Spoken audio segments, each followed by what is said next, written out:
Poultry का शुमार पाकिस्तान की टॉप 10 इंडस्ट्रीज़ में होता है। एक अंदाजे के मुताबिक इस इंडस्ट्री में 20 लाख से ज़ायद लोग वाबस्ता हैं। चिकन सस्ते दामों प्रोटीन हासिल करने का एक बड़ा ज़रिया है, लेकिन अब ये सस्ता प्रोटीन कई लोगों का रोज़गार ख़त्म करने जा रहा है। इसकी क्या वजह है, इस वीडियो में हम इसी पर तफसील से बात करेंगे।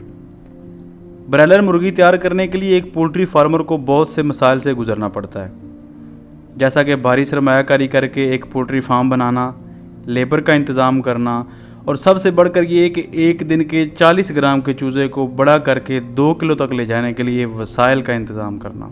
2 किलो तक बड़ा करने के लिए एक बार फिर भारी सरमायाकारी करना और बीमारी से बचाकर एक सेहतमंद तंदुरुस्त चिकन मार्केट में सेल करना। चूज़ा डालने के बाद सबसे मुश्किल मरहला इसकी खुराक यानी कि ब्रायलर फीड का इंतज़ाम करना होता है। पोल्ट्री में सबसे महंगी चीज़ इसकी खुराक होती है। साल 2018 के शुरू में फीड का रेट 2200 रुपये से लेकर 2400 रुपये तक था, जो अब बढ़कर अगस्त 2019 में 3100 रुपये तक पहुंच चुका है, जिसकी वजह से सैकड़ों फार्मर दिवालिया हो चुके हैं, जबकि हज़ारों मजदूर नौकरियों से हाथ धो बैठे हैं। एक फ्लाक के दौरान बहुत से अखराजात बढ़ जाने की वजह से जो लागत पहले फ़ी किलो 110 रुपये थी, आजकल यही लागत 130 रुपये फ़ी किलो तक पहुँच चुकी है। यानी कि 1 किलो ज़िंदा मुर्गी को तैयार करने के लिए 130 रुपये का खर्चा आ रहा है। इसके अखराजात में शामिल एक दिन के चूज़े की कीमत, मेडिसिन खर्चा, बिजली का बिल, लेबर की तनख्वाह, दर्जा हरारत पूरा करने के लिए लकड़ी या डीजल का इस्तेमाल और फीड के अखराजात शामिल हैं। ये तमाम अखराजात पूरा करने के लिए सबसे अहम मरला इस तैयार मुर्गी को बेचने का आता है, और जब 130 रुपये फ़ी किलो में तैयार होने वाला चिकन 130 रुपये से कम में सेल होता है तो फार्मर एकदम से दिवालिया हो जाता है। बाज़ औक़ात तो रेट तो 150 रुपये के अराउंड भी होता है, लेकिन 20-20 रुपये लेस भी चल जाती है। अगर 130 रुपये रेट है तो 20 रुपये तक लेस चल जाएगी और 110 में माल सेल होगा। जिसका डबल फार्म है उसको 1 रुपये के नुकसान से, अगर उसकी कास्ट से 1 रुपया कम रेट लगा है तो 1 रुपये से कम अज़ कम 1,20,000 रुपये का नुकसान होता है। फ़र्ज़ करें उसकी मुर्गी 130 रुपये में तैयार हुई है और 100 रुपये में मुर्गी अगर उसकी सेल हो रही है तो उसको तकरीबन 30 से 40 लाख रुपए के नज़दीक उसको नुकसान हो रहा है। पाकिस्तान में हर चीज़ के रेट बढ़ रहे हैं सिवाय मुर्गी के।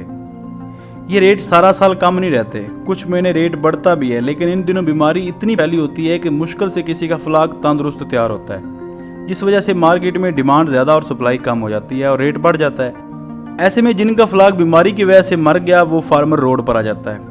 खैर, ये डिमांड और सप्लाई की एक अलग बहस है जिस पर ज़रूर बात होनी चाहिए, लेकिन इस वक्त हमारा मौजू फीड का रेट है। इसे फीड बनाने वाली कंपनियों की हद दर्जा बेहिसी कहें या हुकूमत की नाअहली, हकीकत यह है कि इस बिला जवाज रेट बढ़ने की वजह से लाखों लोगों का चूल्हा ठंडा होने जा रहा है। पाकिस्तान में शायद हर चीज़ का रेट बिना किसी कायदे कानून के बढ़ जाता होगा, लेकिन फीड का रेट बढ़ना इस लाकानूनियत की एक बड़ी तकलीफ दे और शर्मनाक मिसाल है। हो सकता है कि ये वीडियो कई डॉक्टर हज़रात भी देख रहे हों जो किसी न किसी फीड कंपनी से वाबस्ता हों और इस वीडियो की वजह से नाराज़ हो जाएं, लेकिन हकीकत यह है कि फीड के आए रोज़ बढ़ने वाले इस रेट ने कई लोगों की रातों की नींदें उड़ा दी हैं। ये कंपनियां आए रोज़ बिना किसी ठोस जवाब के फीड के रेट में जालमाना इजाफा किए जा रही हैं और इसका कोई नोटिस लेने वाला नहीं। हर दफ़ा रेट बढ़ने के बाद किसी चैनल पर हल्की सी खबर आ जाती है या किसी थर्ड क्लास अखबार की एक नुक्कड़ पर एक छोटी सी सुर्खी डाल दी जाती है कि फार्मर एसोसिएशन ने इस इजाफे को मुस्तरद कर दिया। उसके बाद सब खामोश हो जाते हैं और कोई सवाल तक नहीं उठाता।